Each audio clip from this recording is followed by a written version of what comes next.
시작하는 글로벌 주식 라이브 월스트리트 모닝 브리핑 5월 19일 금요일 방송 시작하겠습니다. 여러분 안녕하세요. 여도은입니다. 네, 드디어 금요일이 왔습니다. 5월 초부터 휴일이 약간 또 이렇게 몰리다 보니까 왜 이렇게 일을 오래 하는 것 같지? 평일이 왜 이렇게 길지? 하는 그런 생각 드실 수도 있습니다. 그러나 이번 주 지나고 나면 또 다음 주에도 우리에게 황금 같은 하루의 꿀 같은 연휴가 더 생기니까요. 조금만 잘 5월을 버텨 보도록 하겠습니다. 5월 시장은 사실 상반월에도 이게 버티기가 쉽지 않았던 너무 좀 불확실성, 특히나 이제 시장이 올라도 종목의 쏠림이 너무나 많이 발생을 해서 미국 시장 같은 경우에는 빅테크 종목들을 가지고 계시지 않았던 분들은 나는 내 포트는 왜 이러지? 하는 그런 생각 드셨을 텐데 또 보면은 우리나라 투자자분들의 그 상위 매수상위 종목, 그러니까 최근에 올랐던 급등락을 보였던 금융 지역은행 관련해서를 제외하면은 워낙 빅테크 종목들도 많이 가지고 계시니까 지금의 상승에 함께 편승하고 계시기를 하는 바람 가져보겠고요. 밤사이에도 어제 나스닥 지수가 가장 많이 올랐습니다. 잠시 후에 자세한 사항 확인해 보도록 하겠습니다. 자, 오늘 그리고 심층 인터뷰 매주 금요일마다 한 주 동안에 이러저러한 일들이 있어서 우리가 갈피를 잡지 못할 때 금요일에 마침표 찍어주시는 분이죠. 연세대학교 국제학대학원의 이남우 교수 잠시 후에 모시고 또 다양한 이야기 나눠보겠고요. 오늘도 월가의 소식은 미국 주식이 미치다 이항영 전문위원 함께 하도록 하겠습니다. 자, 오늘 3대 지수는 다우가 장중에 좀 하락하는 구간이 좀 오래 머무르긴 했지만 결국에는 소폭 상승 전환하면서 3대 지수 모두 강세권 마감이 됐고요. 다우가 0.3%대, S&P 500 0.9%대 고점, 장중 고점에서 마감이 됐고요. 나스닥 지수는 무려 1.51%나 올랐습니다. 12,688선까지 고점을 높이는 상황이었는데요. 여러 가지 어제도 장중에 끌어내릴 만한 또 다시 끌어올릴 만한 소식들이 전해지면서 좀 장중에 출렁출렁하는 모습들이 보이기는 했습니다. 먼저 좀 시장에 부정적으로 좀 시장 끌어내렸던 이슈부터 확인해 보자면요. 연은 총재 또 연준의 그 관련한 이사분들이 안 좋은 얘기를 했어요. 안 좋은 얘기를 하면 뭘까요? 시장이 기대하는 금리 인하 아직이야 이런 관련된 발언이겠죠. 먼저 로리 로건 댈러스 연은 총재가 연준이 금리 인상을 중단할 근거는 아직 분명하지 않다라는 그런 발언을 했습니다. 앞으로 몇 주간 나오는 지표들이 다음 회의를 건너뛰는 것이 적절한지를 보여줄 수도 있다. 그러나 오늘 기준으로 보면은 우리는 아직 그 지점에 도달하지 않았다. 그러니까 요거를 이제 간단하게 해석하면은 인플레이션 여전히 우리가 원하는 그 2%대 아니니까 우리는 계속해서 우리 할 일을 할 거야. 그 할 일은 뭘까요? 금리를 인상하는 그런 얘기겠죠. 그리고 필립 제퍼슨 연준 이사 겸 부의장 지명자는 인플레이션이 여전히 높다. 우리는 이를 낮추는데 아직 충분한 진전을 이루지 못했다. 이런 이야기를 하면서 페드워치에서의 금리의 다음 달 인상 가능성이 장중에 40%까지 높아졌습니다. 이게 굉장히 낮았던 부분인데 올라갔고요. 또 미국 국채금리 오름세, 달러화 가치도 이와 함께 상승하는 모습이 나타나기도 했습니다. 그러나 시장은 최근 계속해서 좀 불확실성이 컸었던 부채 한도 협상에 대해서 좀 기대감이 생기면서 다시금 상승폭을 키웠는데요. 케빈 메카시 미국 하원 의장이 이르면 다음 주에 우리는 부채한도 협의에 대해서 표결을 할 수 있다라는 언급을 하면서 부채한도 협상에 대한 타결 기대감이 커지는 모습이었고요. 이러한 발언의 하락세를 좀 이렇게 지지부진하게 초반에 이어갔었던 지수가 다시금 상승세로 일제히 돌아섰습니다.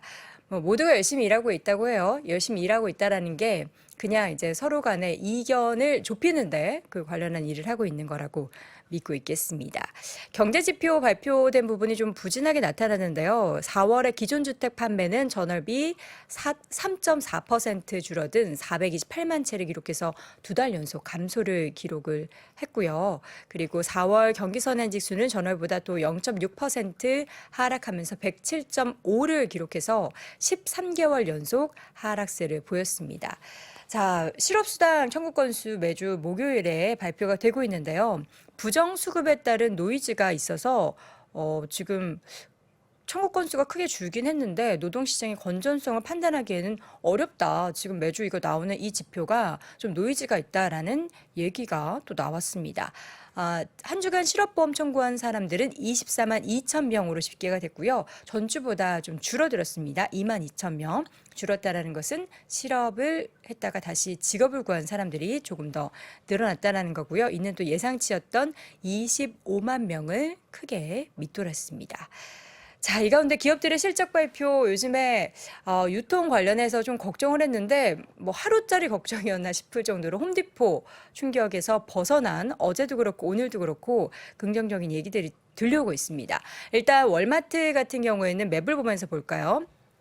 자, 어제 월마트가 1.3% 올랐고요. 타겟 같은 경우에는 실적이 좋지 않아서 4%대 하락을 했는데 월마트는 시장의 예상치를 상회하는 실적도 발표를 했고 연간 가이던스도 상향 조정을 하면서 주가는 1.3% 올랐습니다. 그러면서 그 일부 종목을 제외한 어제는 필수 소비, 임시 소비재 쪽 모두 좀 상승하는 모습이 나타났습니다. 뭐 홈디포나 로스도 어제 이어서 오늘도 올라갔고요.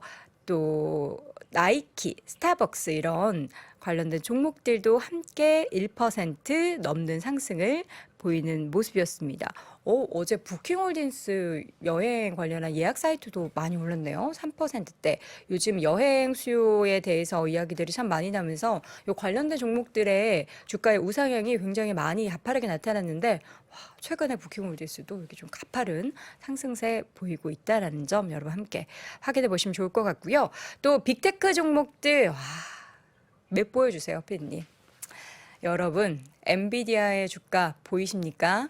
4.97%. 주가가 무려 316달러까지 올랐고요. AMD 주가도 4%, 마이크론 테크놀로지 4%. 뭐 올랐다면 이렇게 큰 종목들이 어떻게 이렇게 4%, 5% 사이로 오를 수가 있죠. 대단합니다. 엔비디아 새로운 그래픽카드 출시 소식이 5% 가까이 올랐고요. 마이크론 테크놀로지 같은 경우에는 일본에서 이제 미국의 대표적인 이 기업에게 보조금을 지급한다라는 소식, 공장 설립한다는 일본의 공장을 짓는다라는 소식 전해지면서 주가가 크게 올랐습니다. 대단하죠. 또 마이크로소프트, 애플 등의 종목들도 각각 1% 중반대까지 올랐고요. 구글, 메타도 1%대 중후반대, 그리고 아마존의 주가 요즘에 계속 탄력받고 있죠. 2.29% 강세. 118달러 선까지 고점을 높였고요.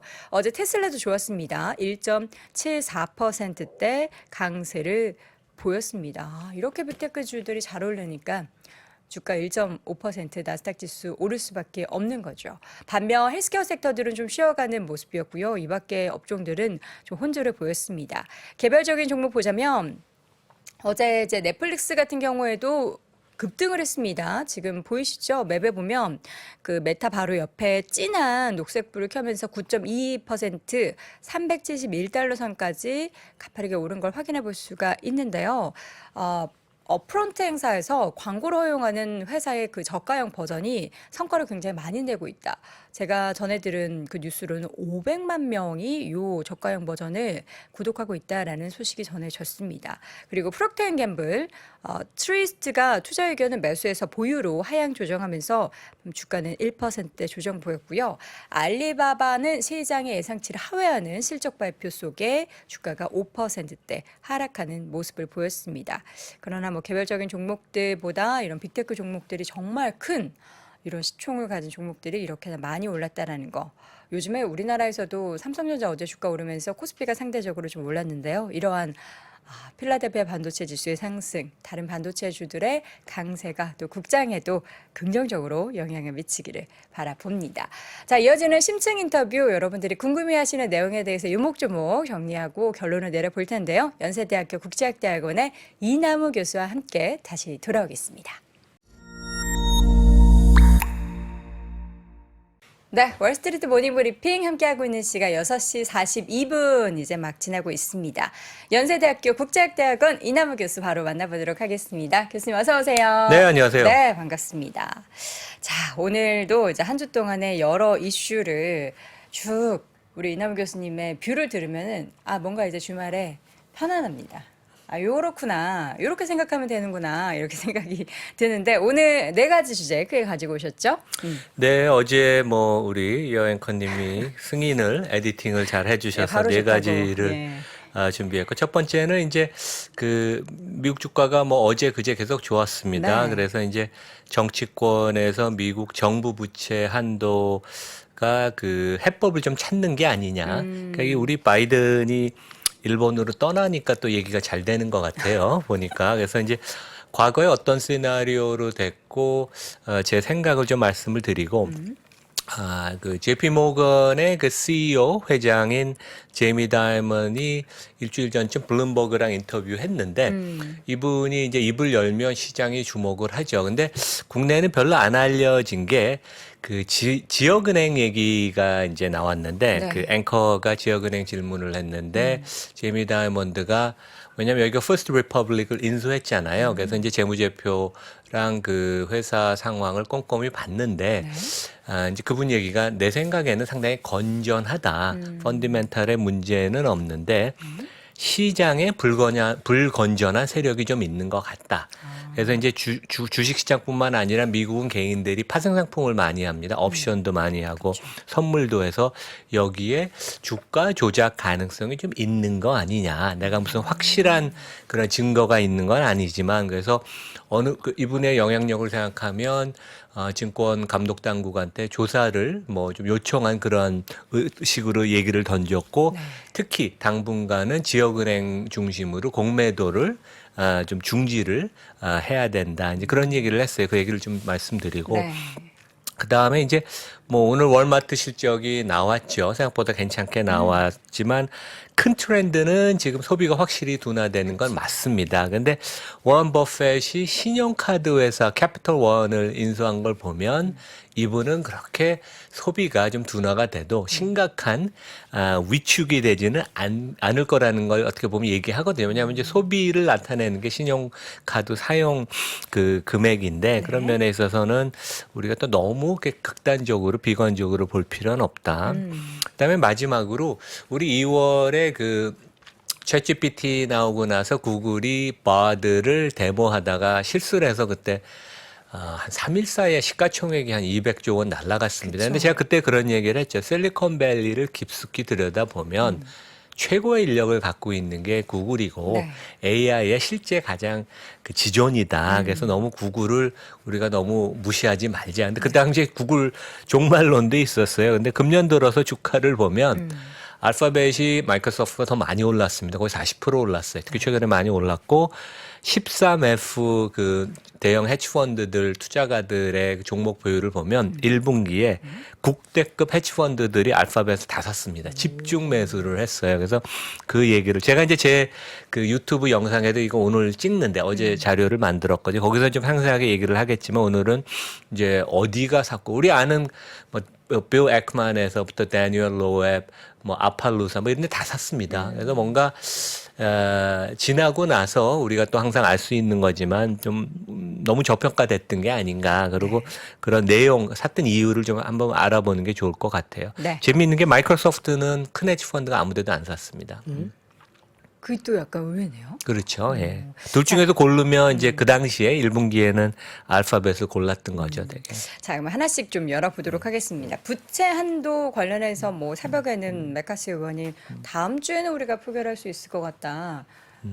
이거 어떻게 흘러가게 되는 걸까요? 그렇죠. 결론은? 그러니까 공화당 소속이자 이제 하원 의장인 네. 케빈 맥카시가 이제 그런 얘기를 던졌고 또 이제 반대편에 있는 민주당 상원 대표인 척 슈머라고 약간 두리두리한 그분이 양쪽의 논의가 진행 중이다. 뭐 잘 되고 있다는 얘기는 안 했는데 논의 중이라 그랬고 근데 그 하루 이틀 전에 이제 바이든이 그 G7 회의를 위해서 일본으로 떠나면서 원래 G7 다음에 호주 하고 아시아 좀 투어를 하기로 했는데 그걸 취소하고 뭔가 잘 안 되면 이제 대통령에 대한 책임이 있다고 이제 책임론이 나오니까 일정을 단축했는데 얘기가 그래도 잘 되는 것 같습니다. 근데 하여간 과거에는 보면 이 정치인들이 협상이 잘 안 돼서 시장이 급락을 하면 정치인들이 이제 위급한 신호다고 생각해서 이제 떠밀려서 협상을 했거든요. 그래서 이제 우리가 과거의 패턴을 좀 살펴보죠. 네. 근데 우리가 이제 시장에서 보면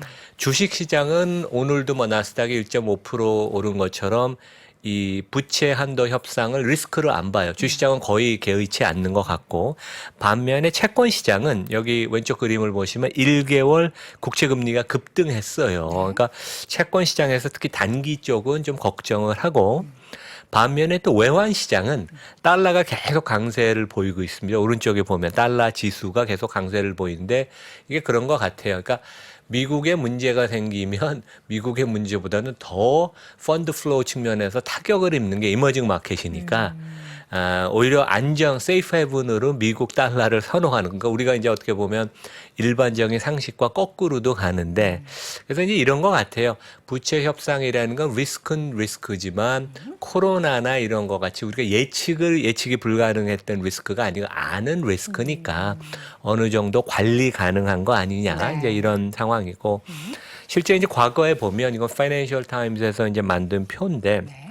2017년에 그 부채 한도를 아마 일시적으로 올려줬고, 그로부터 2년 후인 2019년에 조금 더 예외적으로 올려줬어요. 그래서 이제 작년 말 기준으로 31조 달러에 이제 거의 완전히 꽉 차서 이번에 이제 얘기 나오면 민주당, 공화당이 이제 그 협상 테이블에 앉아서 한 2025년까지 부채 한도를 좀 연장해 주는 게 아닌가. 이게 미국이 보면 옛날에 1차 대전 때 전쟁을 하면서 너무 정부 그 채무가 늘어나면 안 되니까 이제 하원에서, 그러니까 상원이 아니고 하원에서 승인해 주는 그런 이제 전통이 생긴 건데 좀 독특하죠, 되게. 네.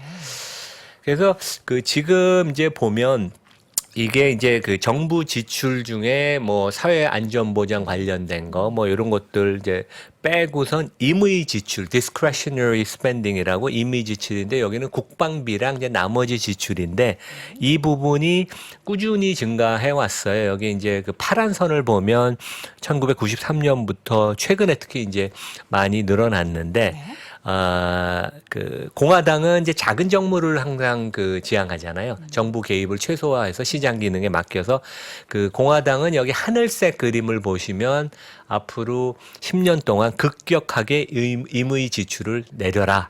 그러니까 한 600조 달러에서 한 300조 달러로 반 이상 깎아라. 이제 네. 그런 주장을 하고, 그 다음에 이제 그 민주당 쪽은 그래도 우리가 서민들, 그 다음에 미국 국민을 좀 룩아프터 해야 되는데 조금 지출을 계속 늘려야 된다. 그 시각에 많은 차이가 있죠. 근데 이제 미국 사람들은 어려서부터 이렇게 협상하는 거에, 그다음에 그 타협하는 거에 좀 익숙합니다. 우리랑 여건 틀리죠. 우리는 국회의원들끼리 주로 싸우는 일을 많이 하니까. 중간이 없죠. 네, 그래서 그 여기들은 타협하는 것을 기본으로 하기 때문에 제 생각에는 모르겠습니다. 다음 주에 잘 안 되면 주가가 좀 급락할 가능성도 있어요. 며칠 동안. 그러면 이제 떠밀려서 양당이 이제 대표가 모여서 그 얘기를 할 텐데, 하여간 다음 주에 어느 정도 해결되는 식으로 되는데, 얘기가 좀 잘 안 되면 주가는 며칠은 좀 하락할 가능성이 있다. 특히 이번 주에 주가가 많이 급등을 했으니까. 근데 어떻게 보면 일회성 이벤트로 보면 된다고 생각하면 될 것 같습니다. 네. 지금까지도 이제 상반월에 요 관련한 이슈로 좀 등락이 보이긴 했지만, 다음 주 워낙에 이제 이번 주 기대감을 막 심어놔서 또 이게 표결을 잘 안 했는데 결과가 별로 좋지 않습니다 하면 단기적인 출렁임은 있겠지만 결국에는 일회성 이벤트다라는 걸 우리가 꼭 염두에 둬야 될 것 같습니다. 자, 이어서는 미국의 지역은행에 관련해서도 이게 주가가 누군가에게 이제 검은 손이 지금 쓱 들어와 있다, 이런 얘기인데, 사실 우리나라도 이런 관련한 이슈로 굉장히 또 계속 시끄럽죠. 그러니까 요즘 뭐 감독원 거래소가 좀 바쁠 거예요, 네. 되게. 근데 그 어젠가 그제 이제 그 국내 경제신문에 이제 이복현 금감원장이 단속반을 설치해서 주가 조작을 적극적으로 막겠다. 특히 이제 하반기에는 신시장 감시 시스템을 마련하고, 뭐 가령 그동안은 이제 100일 거래를 위주로 봤나 봐요. 단기간 주가 조작. 그게 이제 과거의 패턴이었으니까.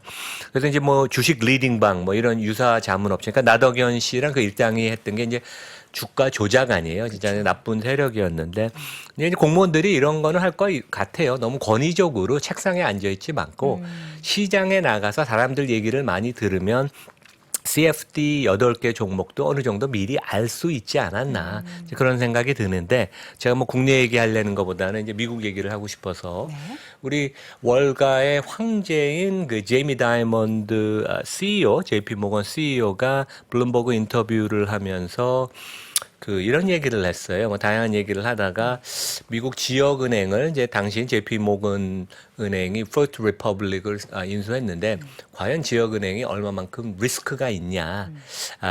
이제 그 얘기를 하다가 지역 은행들은 실제 대부분 건전하다.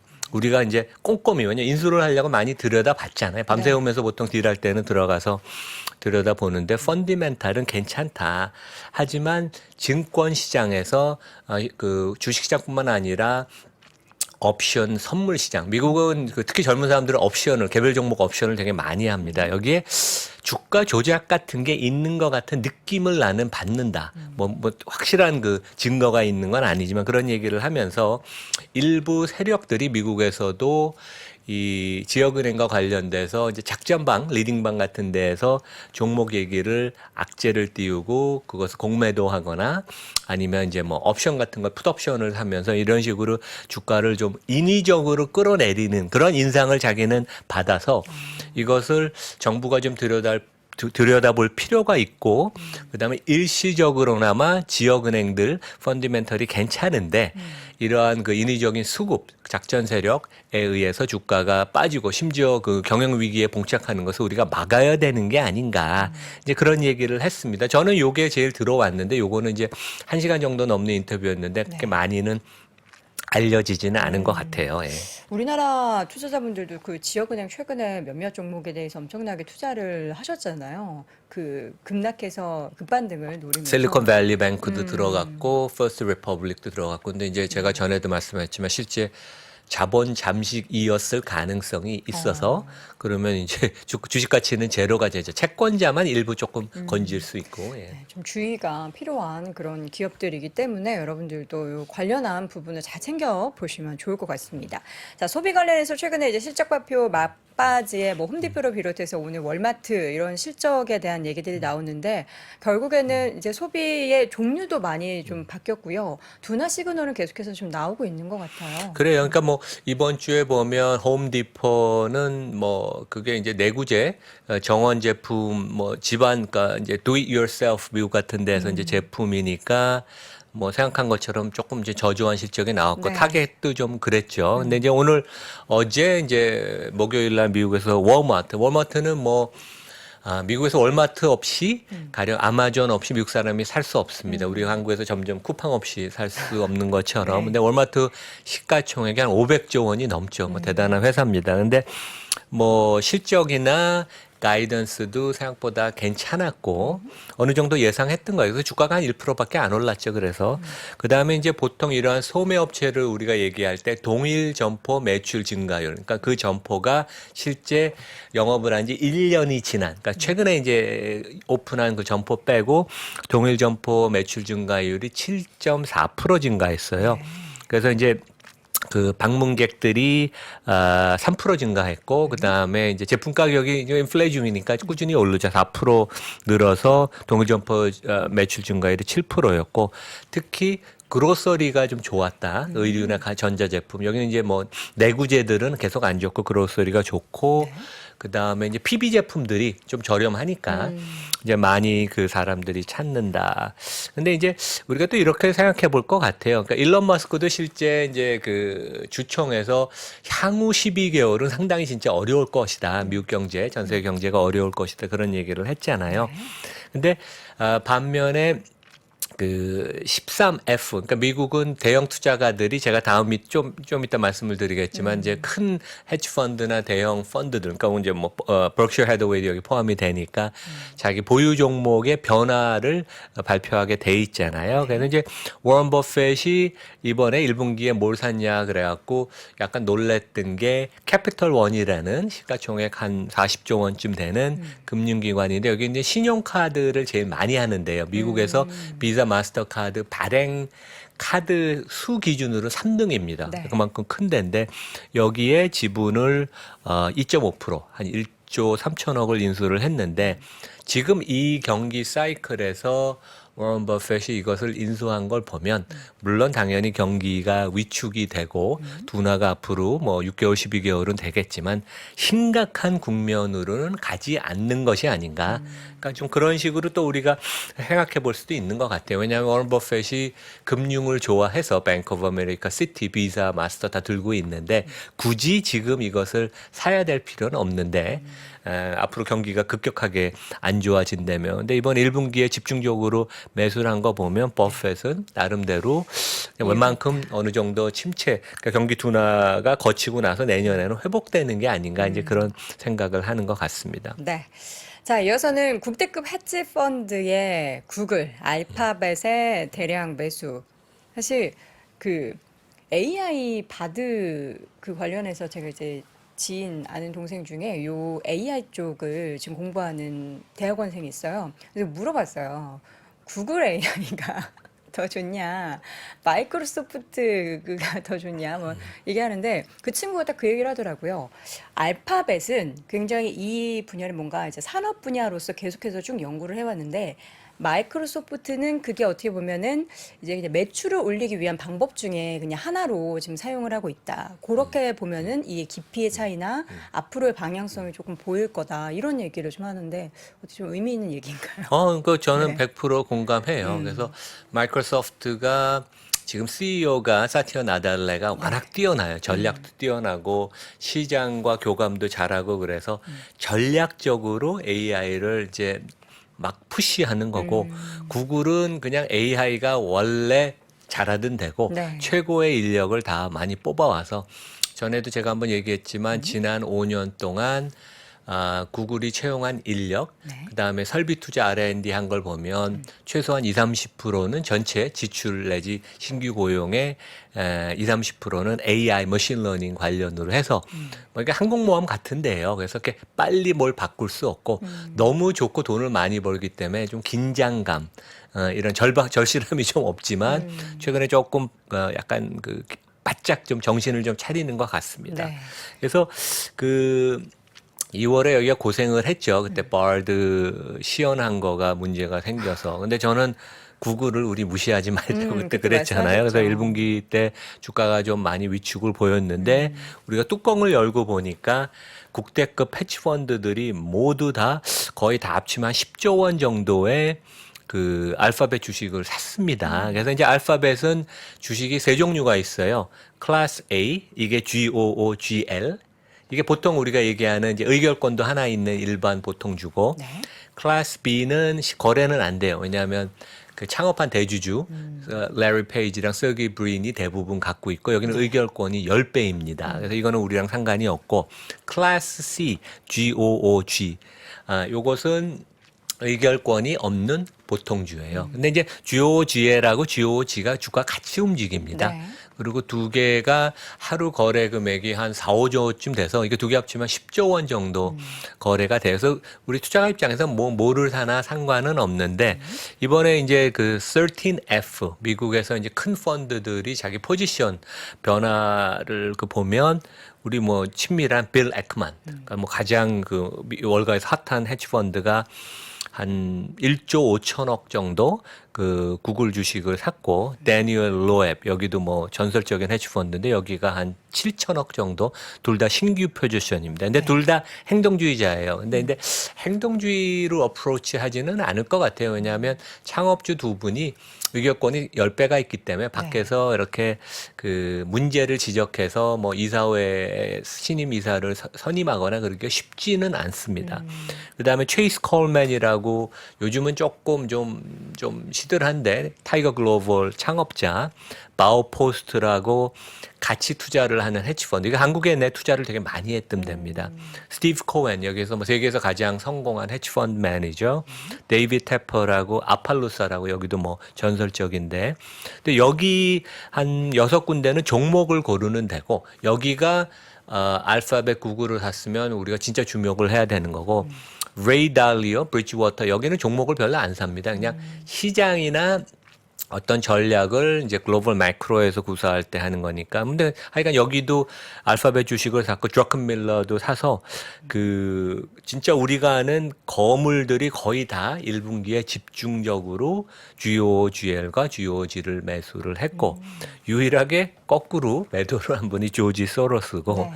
마이크로소프트를 순매수한 새로 매수한 헤지펀드 대형 헤지펀드는 거의 없었어요. 그래서 이제 그런 것 같아요. 그러니까 이 밸류에이션을 놓고 보면 알파벳이 주가가 1분기 많이 빠졌을 땐 퍼가 20배 미만이었어요. 그래서 좀 저평가 됐었고 마이크로소프트 진짜 좋은 회사죠. 독과점적이고 이익률도 높지만 그게 안정성으로 나타나지만 이제 경기가 이제 지금 시장은 벌써 내년에 경기 회복을 이미 내다보고 주가가 오르잖아요. 그런 측면에서 보면 너무 무거운 거 아닌가. 그리고 진짜 AI를 잘하는 건 알파벳이지 마소가 아니고 시장이 그때 좀 착각을 했다. 이제 그런 것들을 다 한 것 같고 그다음에 이제 알파벳은 1년에 한 4% 정도를 자사주 매입을 해서 소각을 해요. 그러면 10년이 지나면 40%의 상장 주식이 없어지는 거죠. 국내에서도 뭐 자사주 매입 소각 갖고 논란이 있는데 자사주는 되게 회사의 현금을 유용하게 쓸 수 있는 거고 알파벳 같이 저평가됐으면 이사회가 승인해서 소각을 하는 게 주주 가치를 높이는 가장 쉬운 방법인데 지금 알파벳이 되게 잘하고 있습니다. 그래서 그런 것들이 이제 맞물렸던 것 같아요. 네. 그렇다고 뭐 마이크로소프트를 이들이 안 샀다고 마이크로소프트를 우리가 막 나쁘게 볼 필요는 없는데 그렇죠. 이제 매력도를 따지자면 그렇죠. 이들은 네. 구글 쪽에 조금 더 지금 시점에서의 투자 매력도를 좀 더 높이 평가했다라는 힌트 정도를 얻어볼 수 있었을 것 같습니다. 자, 이 부분까지 이야기를 나눠보도록 하겠고요. 오늘 아쉽네요. 우리 이남 교수님을 바로 다음 주에 뵙죠. 뭐. 네, 보내드리도록 하겠습니다. 연세대학교 국제학대학원 이남우 교수 함께했습니다. 교수님 고맙습니다. 네, 감사합니다.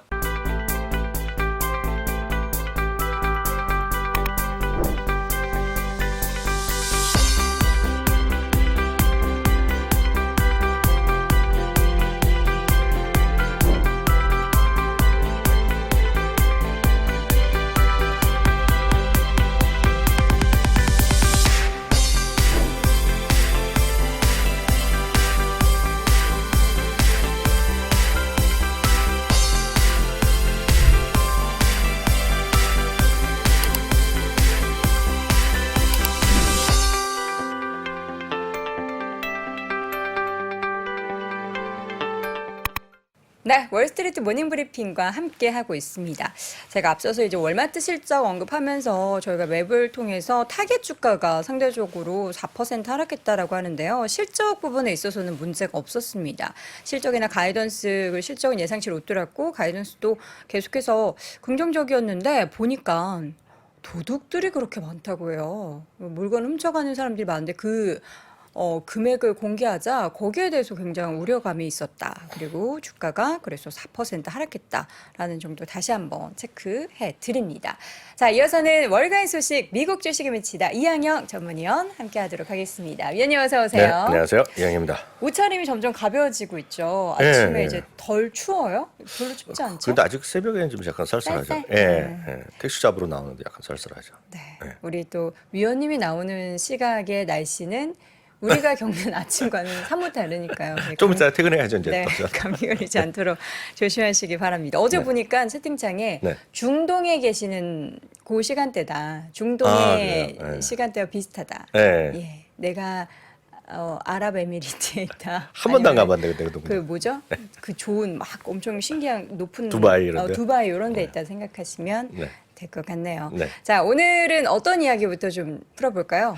그 빅테크 힘이 뭐 다시 한번 보여준 날이죠. 오늘 잠시 후에 또 그 장호석 부사장 만날 텐데 네. 겁이 납니다. 예, 하도 입이 요새 귀에 걸려서 내려오지 않는다라는 소문이 좀 있습니다. 근데 제가 하도 네. 얘기해서 저랑 둘이 같이 하는 방송이 있는데 조심하세요. 거기서 얘기를 안 합니다. MB대 얘기한 적이 없어요. 밤에 제가. 미장원에서 많이 하실 아, 거예요. 그런가요? 네.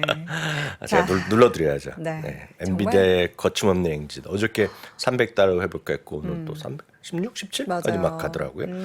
그리고 또 하나가 넷플릭스가 급등하는 모습이었고요. 네. 그러다 보니 3대 지수가 이틀 연속 동반해서 상승했습니다. 물론 어저께만 보면요. 어저께는 보시면 다우지수 화면 좀 잡아주시면 다우지수, S&P, 나스닥이 모두 1% 넘었었거든요. 근데 오늘은 나스닥만 1.5%, S&P 500이 0.9%.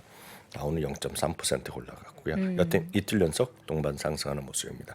그러면서 일단 나스닥, S&P, 다우가 오늘 하루짜리거든요. 쭉 올라가면서 오늘의 거의 웬만한 주식들이 그 지수만 보더라도요. 종가가 오늘 고가였죠 오늘에. 그래서 상당히 세게 올라간 하루가 되겠습니다. 나스닥 정말 대단합니다. 아. 네, 그렇으면 이제 다 확인해 작년 11월에 다우가 블루마켓에 들어갔고요. 근데 느낌은 들어갔는데 별로 감흥이 없죠 지금. 그러게요. 그랬나요? 네, 나스닥은 2주 전이죠. 열흘쯤 전에 들어갔고요.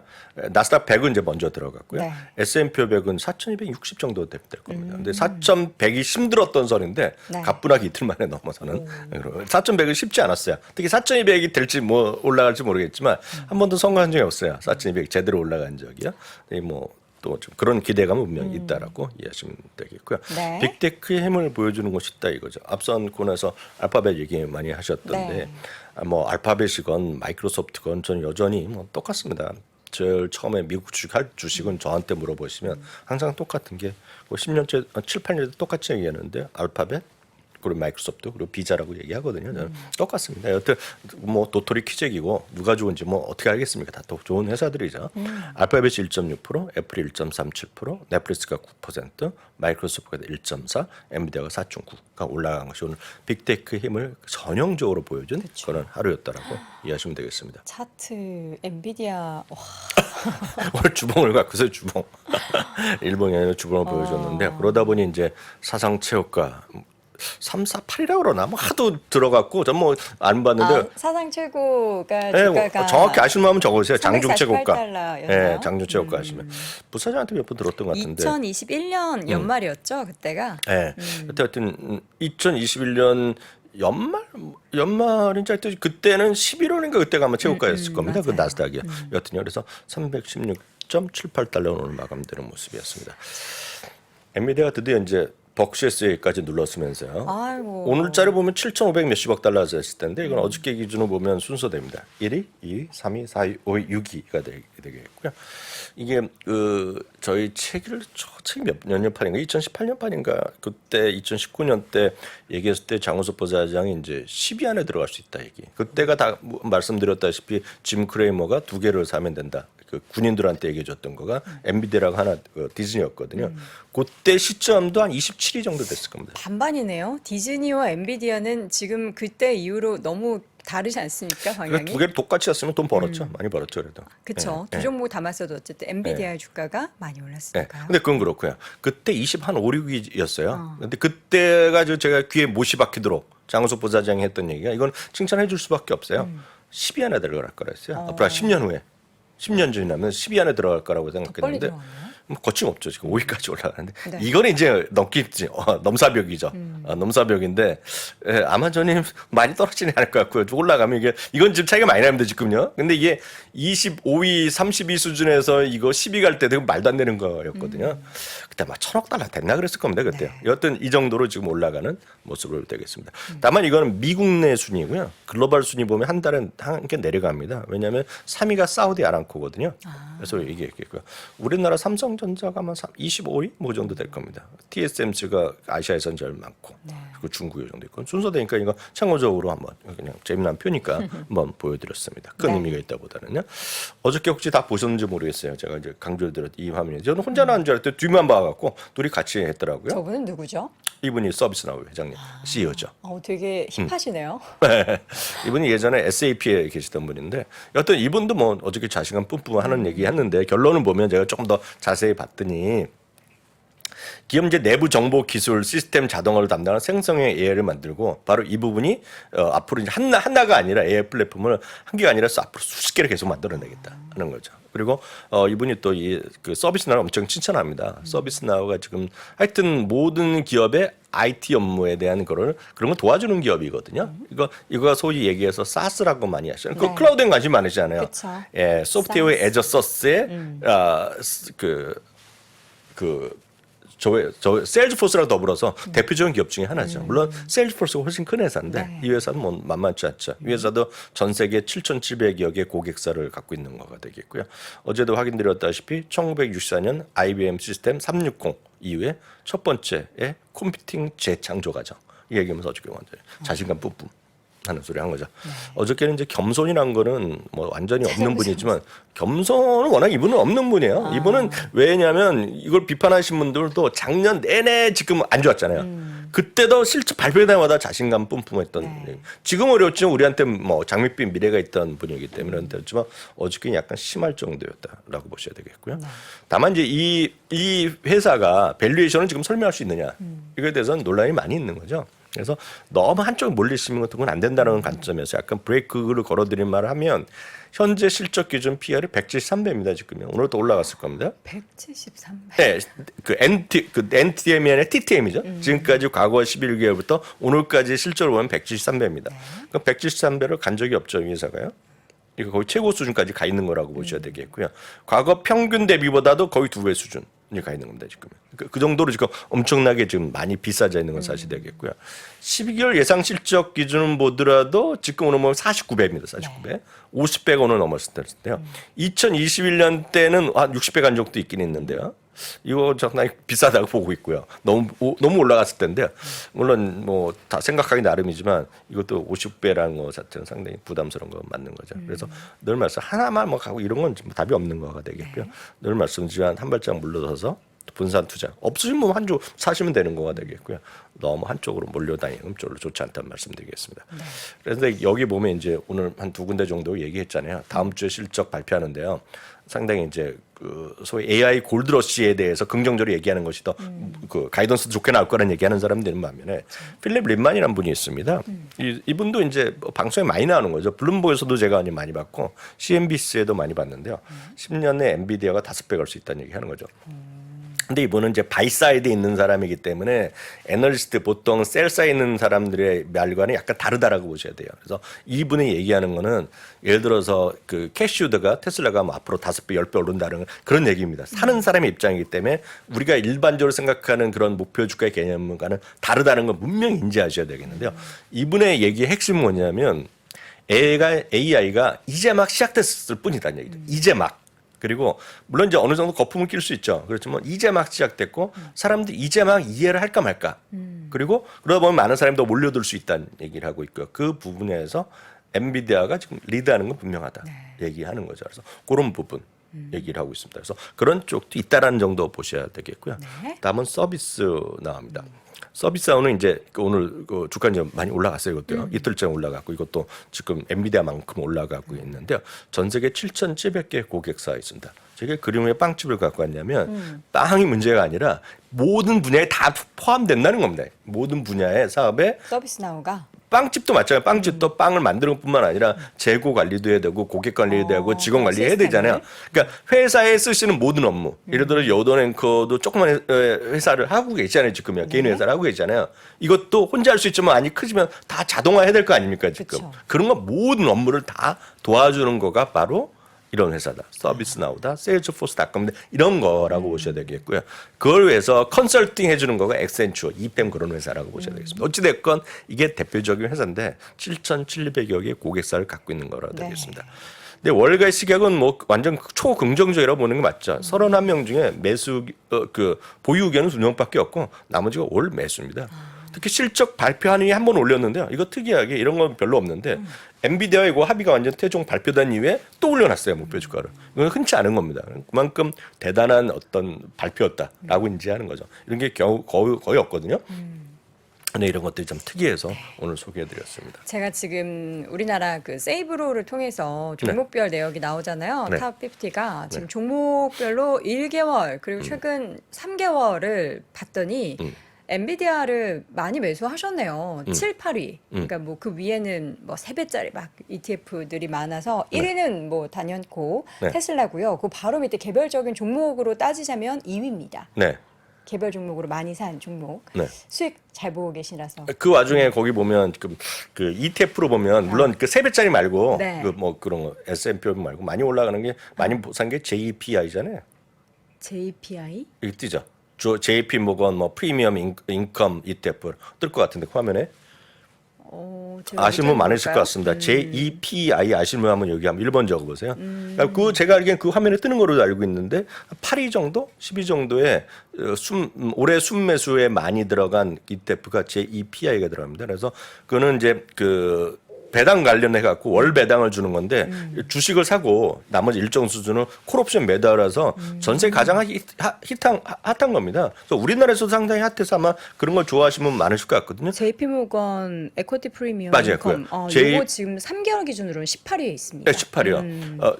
18위. 네, 근데 3개월. 그게 전 세계적으로도 가장 핫한 ETF 중에 하나예요. 이게 월 배당으로 보면 이제 월 배당이라는 걸 주의하셔야 될 거예요. 웬만한 주식들의 월 배당은 상당히 안정적이거든요. 배당률이. 근데 이거가 지금 10% 정도 나올 거거든요. 네. 근데 이거는 콜옵션 매도기 때문에 콜옵션 매도에 대한 프리미엄 값이 있기 때문에 매번 바뀝니다. 그래서 회사에서 다 상당히 경고를 하고 있어요. 그걸 너무 믿으시면 안 된다고. 네. 근데 JEPI 아시는 분 많으시잖아요. 그거 사시는 분 많이 계세요. 이게 매달 그것도 월말에 그 배당락 하게 되면 월 초에 바로 돈을 줍니다. 네. 그래서 인기 있는데 혹시 그거 갖고 계신 분들한테 말씀드리면 그 말이 나온 김에요. 네네. JEPI가 워낙 인기 있어갖고 작년 5월인가요? 그 시스터 펀드가 나왔어요. 시스터. 네. 뭐 좀 작은 건가요?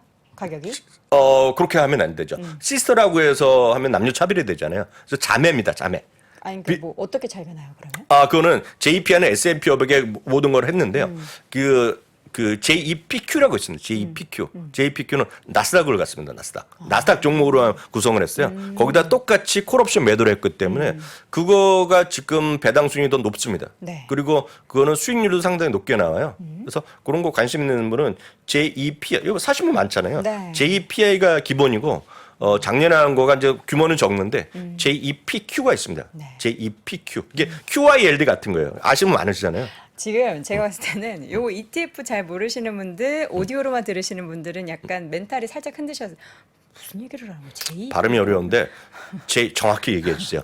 JEPI랑 JEPQ. JEPI, JEPQ. 네네 맞습니다. 네, 예. 한번 검색해 보시기 바랍니다. 예, JPI가 먼저 나왔고 상당히 핫하고 전 세계에 많이 돈이 들어가고 있고 JEPQ는 그런데 근데 이거는 이제 주가 수익률 쫓아가기 쉽지 않아요. 근데 이번에 JEPQ는 많이 올라갔어요. 왜냐하면 나스닥을 기본으로 잡고 올라가고 프리미엄을 비싸게 팔기 때문에 올라갔는데 약간 어려운 개념이거든요. 그래서 그런 게 있었다 보셔야 되겠고요. 네, 이어서는 뭐 관련된 ETF도 하나 지금 가지고 오셨는데 그거보다는 요거로 하겠습니다. 넷플릭스를 뭐. 바로 가겠습니다. 아, 넷플릭스 바로 해요? 예, 넷플릭스는 광고 기반 구독자가 돼도 500만 명이 돌파했다고 그러니까요. 예. 근데 요거는 이제 이전에 작년 한 3, 4월까지만 하더라도 리드 헤이스팅스가 자기는 그거 안 한다 그랬고 여러 번 얘기했던 사람이에요. 광고 안 붙이다고 했는데 작년 여름쯤에 이제 의견을 받고 작년 11월에 출시했잖아요. 그쵸. 혹시 기억하시는 분 계시겠지만 작년 4분기 실적을 발표하는 시점에서 리드 헤이스팅스가 했던 말이 있습니다. 내가 왜 그걸 빨리 안 했는지 후회한다. 그런 용도로 상당히 기대감을 했고 좋았는데요. 오늘 발표한 거가 그런 광고 기반 구독자가 500만 명이 돌파했다. 500만 명. 그러면서 그 최근에 신규 가입한 주식분에서 25%. 그러니까 이게 일반이 아니라 그 광고 나오는 그 저렴한 요금제만 500만 명이 네네네. 기록이 됐다는 거잖아요. 네, 저는 네. 이거 보고 이거 진짠가 하고 깜짝 놀랐는데 진짜 맞네요. 이거 회사에서 얘기한 거 뭐 저는 이제 그걸 쓰지 않으니까 그쵸. 모르겠는데 1시간에 4분 정도가 4분이면 뭐 중간에 들어가기도 하고 뭐 앞에 들어가고 끝에 들어가기도 하고 뭐 그런가 보죠. 그건 안 봤는데 중간 광고에 들어가는 걸 네. 알고 있습니다. 근데 4분이면 네. 우리나라 중간 광고가 보통 2분이거든요. 30분당 1분이거든요. 우리나라가 30분당 1분. 그러니까 1시간이면 2분이잖아요. 네.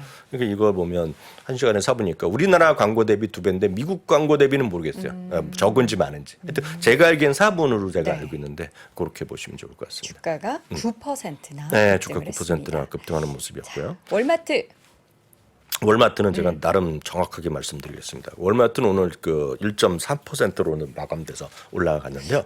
이게 보시면 별로 안 좋았네요. 이게 왜 그럴 수밖에 없죠. 왜냐하면 오늘 시작하고 장 전에는 더 올라갔고요. 그래서 쭉 올라가다가 약간 밀리면서 1.4% 올라갔는데 네. 이건 좀 디테일을 좀 보실 필요가 있겠는데요. 네. 깜짝 실적 플러스 가이던스까지도 상회시켰어요. 하나하나 보겠습니다. 주당이익이 1.32달러였는데 1.47달러로 발표했습니다. 매출은요 1,487.6억을 예상했는데 1,523.0억 억 달러가 나왔는데요. 주당 2만 보면 깜짝 실적이 맞습니다. 지금은 연간 가이던스도 5.9에서 6.05에서 6.1에서 6.1로 하고 올려놨습니다. 그래서 상당히 이것도 좋게 났어요. 숫자가 약간 틀린 것 같은데 좀 더 올라갔습니다. 이번에 실적은 기대 이상이 나왔기 때문에 가이던스를 상회했다고 얘기했어요. 근데 2월 이후에 쇼핑 트렌드가 약화되고 있다고 경고를 했어요. 2월 이후에. 그러니까 필수적으로 사야 되는 것들은 사지만 맞습니다. 오늘도 먹거리죠. 먹거리는 했는데 거기서 좀 오랫동안 써야 되는 거 있죠. 이미 소비재 성격으로는 덜 팔렸다. 얘기를 분명히 했고요. 이거는 일반적인 다 타겟도 마찬가지다 똑같은 겁니다. 우리가 지난주부터 얘기했던 소비의 어떤 약간 둔화 우려 그리고 소매 판매 우리 엊그저께 발표해서 플러스 났잖아요. 그렇지만 소매 판매는 그냥 숫자가 되겠고요. 실제로 그걸 인플레이션을 제거하고 보면 마이너스 3%에서 4%까지 나옵니다. 지금요. 그래서 실제로 판매가 좀 위축된다는 걸 얘기했겠고요. 여기 보시면 준비가 됐는지 모르겠는데 딱 이걸 보시면 더 감이 오실 것 같은데요. 지금 보시면 월마트가 실적을 발표하면서도 인플레이션에 따른 지금 자기네 좋아진 거라고 몇 번 경고를 했어요. 네. 근데 이 부분을 보시면 이게 흥미로운 건데요. 늘 말씀드리지만 우리나라도 누군가는 알 거라는 거잖아요. 카드를 직접 현금까지는 모르겠으나 현금도 요즘은 다 점표 딱 찍잖아요. 기계에다 이렇게 알 거란 말이죠. 사람들이 직접 와서 거래하는 거를 숫자는 알 거 아니에요. 이번에 월마트도 온라인 한 13%로 많이 늘어났어요. 그러니까 온라인이 많이 늘어났어요. 네, 온라인 많이 늘어났는데 오프라인은 그렇지 않을 거란 얘기를 하고 있는 건데 이 그림은 뭐냐면 월마트, 타겟, 코스트코, 샘스 클럽 이것도 월마트에서 하는 거죠. 그 BJ 홀스 클럽 이런 것들이 1월, 2월, 3월, 4월에 전년 동기 대비 방문자 수입니다. 방문자 수. 마이너스라는 거예요. 마이너스. 타겟은 플러스 났는데 타겟도 마찬가지로 마이너스인데 좀 더 마이너스라는 겁니다. 이거 뭐냐면 온라인으로 좀 살 수 있죠. 온라인 살 수 있고 사는데 금액은 올라갈 수 있어요. 금액. 사는 규모. 예를 들어서 코스트코가 가서 제가 물건을 사는데 더 금액은 작년에 10만 원 샀던 걸 똑같이 사더라도 13만 원으로 값은 올랐는데 가는 숫자가 줄어들었다는 겁니다. 지금요. 그것은 그만큼 소비의 위축이 지금 현실화되고 있다는 겁니다. 지금요. 그래서 이런 것들에 좀 유의할 부분이 있기 때문에 리테일 업종이 이번에 회사별로 약간 차이가 나게 실적은 발표하고 가이던스 얘기했지만 일반된 의견은 지금 소비가 위축되고 있다는 겁니다. 지금. 그래서 요 그림까지 보시면 월마트나 이런 건 분명히 좋은 회사고 훌륭한 회사고 앞으로 주가 올라갈 수 있겠지만 딱 이런 것들은 좀 보시면서 꼭 그렇진 않을 거다. 그래서 이런 것들 좀 염두에 두시면서 이해하시면 좋을 것 같아요. 소비의 패턴이 달라져서 이제 여러분들이 제 목걸이 보고 염주했냐, 왕진주다 하는데 이런 거 안 산다는 거잖아요. 이런 것을 괜히 꼭 살 수 있겠죠. 살 수 있는데 말씀드리지만 저렴한 거 약간 진주가 10개 들어갔으면 8개 들어간 걸 산다는 얘기입니다. 쉽게 얘기해서. 알겠습니다. 그 부분을 이해하시면 좋을 것 같고요. 네. 팔란티어는 오늘 또 완전히 급등해 버렸어요. 캐시우드가 120만 주로 오늘 샀습니다. 네. 이거 별로 안 좋은 시그널 아니에요? 자꾸 캐시우드 이분한테 신뢰도가 많이 떨어져가지고. 신뢰도가 떨어졌는지 모르지만 아마 지금 8일 연속 올라갔을 거예요. 그쵸. 네. 주가 이게 뭐 쇼커보다 뭐 이런 얘기도 막 있던데. 네, 근데 그건 각자 판단사인데 오늘 하여튼 팔란티어가 특징주기 때문에 오늘 소개하는 시간을 가졌습니다. 네. 오늘 여기까지 하면 딱 맞을 것 같습니다. 네, 알겠습니다. 자, 이렇게 해서 오늘도 다양한 미국 주식 이야기 월가 소식 함께 전해드렸고요. 미국 주식에 미치다 이항영 전문위원 함께했습니다. 위원님 고맙습니다. 네, 감사합니다. 네, 월스트리트 모닝 브리핑 오늘 함께 했습니다. 이제 주말입니다. 여러분들 오늘 장도 잘 대응하시고요. 주말 잘 보내시고 저는 월요일 오전 6시 30분에 돌아오겠습니다. 여러분 고맙습니다.